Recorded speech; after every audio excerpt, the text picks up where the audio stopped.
তার মানে তুই চাচ্ছিস ওই মানুষটা তোর সামনে আসুক? আমি চাই সে আরো অনেকদিন আড়ালে থাকুক। আমি তাকে দেখার জন্য, তার বুকে মাথা রাখার জন্য ব্যাকুল হয়ে যেতে চাই। আচ্ছা, কি হচ্ছে এসব? এটা কি কোথাকার কন্যা কোন ছেলে তোকে ইমপ্রেস করার জন্য এটা সেটা দিয়েই যাচ্ছে? দিয়ে গেছে দারোয়ানের কাছে, তাও এক চালাকে দিয়ে। সহ্য ভয়ঙ্কর। আমার কবুতর আমাকে দিয়ে যাও। হেই মহান প্রেমিক, কবে দেখা হবে আমাদের? তুমি কি সত্যিই মানুষ নাকি অন্য কেউ? সত্যিই তো গুড লাক রে অনন্যা, এমন একজন মানুষ বোধ হয় প্রত্যেকটা মেয়েরই স্বপ্ন।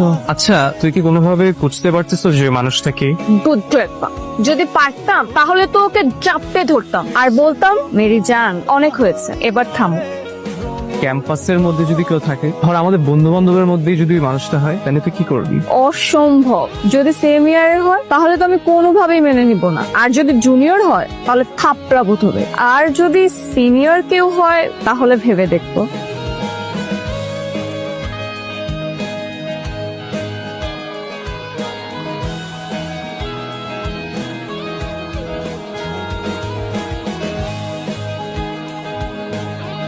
আমি না আসলে বুঝতেছি না, আমি কিভাবে অনন্যরে বুঝাবো যে আমি সেই মানুষটা। আমি কিভাবে ওর সামনে গিয়ে দাঁড়াবো? টাকার উপর টাকা ছড়াইতেছো, ওই মেয়ের পিছনে সময় নষ্ট করতেছো, তো তুমি তারা বুঝতে দিবা না যে তুমি তার সেই মানুষ? তো ভাই, আমি তো জানি ও সেম ইয়ারে কারোর সাথে রিলেশনশিপে যাবে না। এখন এটা জানার পর আমি কিভাবে ওর সামনে গিয়ে দাঁড়াই? আর তুমি নিজে না বলতে পারলে তোমার বন্ধু বান্ধবকে দিয়ে বলাও। কিন্তু ভাই, আমি যে অনন্যরে পছন্দ করি এটা তো ওর বন্ধু বান্ধব কেউ জানে না, আমি কাউকে বুঝতে দিই নাই। আরে মিয়া, তুমি অন্য কারো বুঝতে না দিলে অন্তত যারে তুমি পছন্দ করো তার তোমার বোঝাইতে হবে না? আকারে ইঙ্গিতে যেমনি হোক তোমার তার বোঝানো লাগবে না?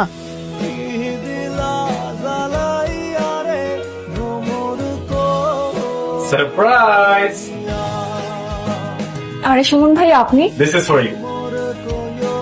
তার মানে এই যে এতদিন খরগোশ, কবুতর, লাভ বার্ড, লাল গোলাপ, শাড়ি, চুড়ি, টিপ, এই সব কিছু আপনি দিয়েছেন? সুমন চেনার কে পাঠাবে? তার মানে তোর ওই কাজিনটা তোকে ইমপ্রেস করার জন্য এতদিন ধরে এত কিছু করে গেল? তো আর কি বলছি, আমি ভাবতেও পারিনি জানিস। সব সময় আমাদের দুই পরিবার চেয়েছে আমাদের মধ্যে বিয়ে, কিন্তু আমি কখনো এই ব্যাপারটাকে পাত্তা দিইনি। আমার মনে হয়েছে যে ছেলে ছোট থেকে দেশের বাইরে বড় হয়েছে সে হয়তো আমাদের দেশের সংস্কৃতি, আমাদের নিজেদের কালচার এসব ভুলে গেছে। আর আমি কখনো এরকম কাউকে আমার লাইফ পার্টনার বানাবো না যে কিনা ফুচকা, ঝালমুড়ি, টঙের দোকানের চা এইসব পছন্দ করবে। আমার মনে হয় এই জন্য সুমন ভাইয়া নিজেকে